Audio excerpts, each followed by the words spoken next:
নৰেন্দ্ৰ মোদী চৰকাৰৰ 50 দিনত কি হ'ল কেইটা সংঘটিত হ'ল সন্ত্ৰাসবাদীৰ আক্ৰমণ কেইগৰাকী সেনা জোৱান হ'ল শ্বহীদ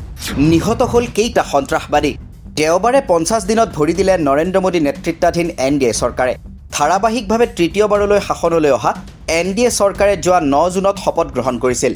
নৰেন্দ্ৰ মোদীৰ মন্ত্ৰীসভাক ৰাষ্ট্ৰপতি দ্ৰৌপদী মুৰ্মুৱে শপত বাক্য পাঠ কৰাই থকাৰ সময়ত সন্ত্ৰাসবাদীয়ে আক্ৰমণ চলাই আছিল জম্মু কাশ্মীৰত ৰিয়াসী জিলাত এখন তীৰ্থযাত্ৰীৰ বাছৰ ওপৰত সন্ত্ৰাসবাদীয়ে আক্ৰমণ চলোৱাত নিহত হৈছিল 10 গৰাকী এয়াই আৰম্ভণি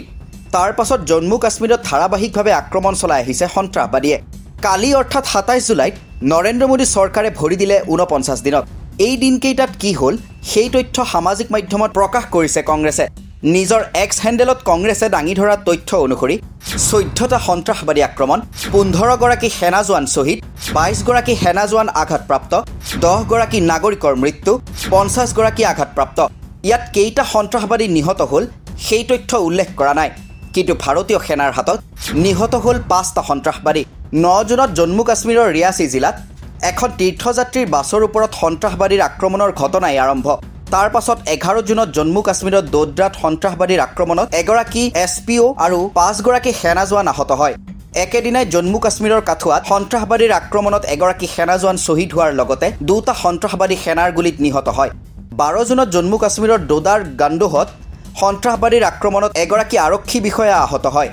26 জুনত এই একেটা স্থানত সেনা আৰু সন্ত্ৰাসবাদীৰ সংঘৰ্ষত 3টা সন্ত্ৰাসবাদী নিহত হয় 2 জুলাইত জম্মু কাশ্মীৰৰ চিনিগাম কুলাগামত সন্ত্ৰাসবাদীৰ আক্ৰমণত নিহত হয় দুগৰাকী সেনা জোৱান আনহাতে 8 জুলাইত জম্মু কাশ্মীৰৰ কাঠুৱাত সন্ত্ৰাসবাদীৰ আক্ৰমণত 5 গৰাকী সেনা জোৱান শ্বহীদ হোৱাৰ লগতে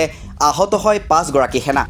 9 জুলাইত জম্মু কাশ্মীৰৰ দাদাৰ ঘাডি ভাগৱাহত সন্ত্ৰাসবাদীৰে সেনাৰ সংঘৰ্ষ হয় 15 জুলাইত জম্মু কাশ্মীৰৰ দোদাৰ ধাৰি গেটত সন্ত্ৰাসবাদীৰ আক্ৰমণত এগৰাকী বিষয়াৰ লগতে 3 গৰাকী সেনা জোৱান শ্বহীদ হয় 18 জুলাইত জম্মু কাশ্মীৰৰ কাষ্টিগড়ত সন্ত্ৰাসবাদীৰ আক্ৰমণত দুগৰাকী সেনা জোৱান আহত হয় 22 জুলাইত জম্মু কাশ্মীৰৰ ৰাজৌৰীত সন্ত্ৰাসবাদীৰ আক্ৰমণত এগৰাকী সেনা জোৱান আহত হয় 23 জুলাইত জম্মু কাশ্মীৰৰ পুঞ্চত সন্ত্ৰাসবাদীৰ আক্ৰমণত নিহত হয় এগৰাকী সেনা জোৱান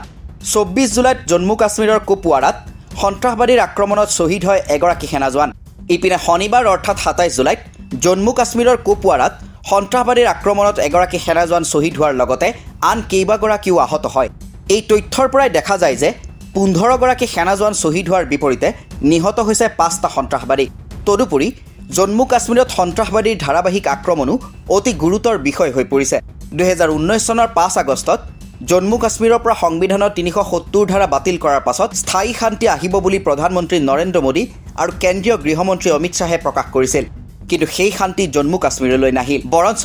নৰেন্দ্ৰ মোদী চৰকাৰৰ তৃতীয়টো কাৰ্যকালত জম্মু কাশ্মীৰত বৃদ্ধি পাইছে সন্ত্ৰাসবাদীৰ আক্ৰমণৰ ঘটনা news desk report the cross current